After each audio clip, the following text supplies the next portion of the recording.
What are we going to do? What's the next 6 months going to be looking like? What's our big plan now?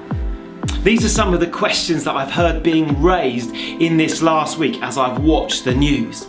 But a whole load of our plans, both as a country and individually, are all now up in the air. And that can lead to uncertainty, which can lead to panic, which can also lead to us stalling and just freezing on the spot, not knowing what to do next.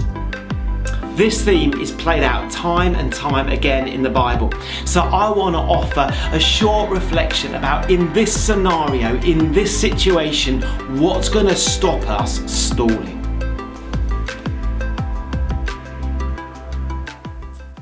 My name's Mark and I am the vicar of Hazelmere Church.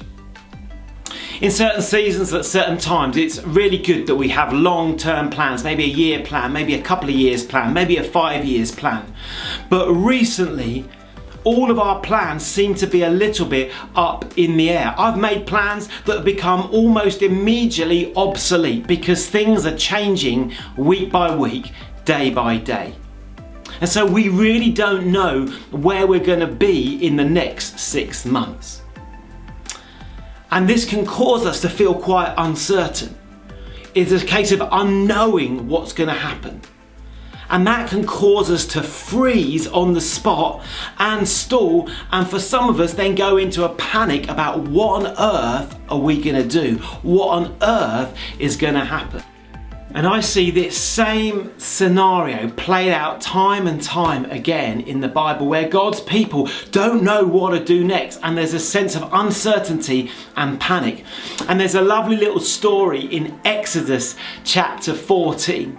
And the background of this story is God's people have just been delivered from slavery in Egypt, and they find themselves now free, but on the borders or the shores of a huge river. And just behind them is the whole Egyptian army coming to slaughter them. And this is what it says in Exodus chapter 14 and verse 10. As Pharaoh approached the people of Israel, they looked up and panicked when they saw the Egyptians overtaking. They panicked because there was uncertainty. They panicked because all their long-term plans were right out the window in that moment. And when we read on a few verses, we actually get what God's response to that freezing and that panic and that uncertainty is. Then the Lord said to Moses, and this is verse 15, "Why are you crying out to me? Tell the people to get moving. Pick up your staff and raise your hand over the sea. Divide the water so the Israelites can walk through the middle of the sea on dry ground." God didn't give Moses a long-term strategy. He literally said, this is your next step. And for Moses, his next step was to take his staff and to lift up his hand over the water. God doesn't always give us a longer-term plan. He sometimes says, this is your next step. Now take it with faith. This is your next step, and take it with faith. So at the moment, as you look forward to the future, if you're worried or panicking or stalling because of the uncertainty, maybe you want to come back to God and say, God, what is the next step I need to take? And I'm going to take this next logical step in faith. And the prayer that Jesus taught us back in the day, which is we often call now the Lord's Prayer, says this phrase in the middle of it: give us today our daily bread.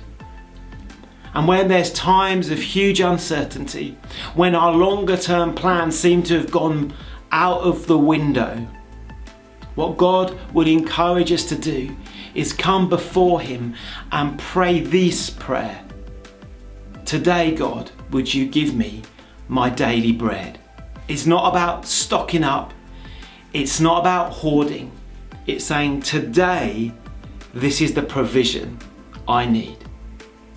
So church family, what is the next step of faith that God is asking you to take today? What is the provision you need for the next 24 hours? And take that step with faith and courage that God will be with you and his presence dwell among you.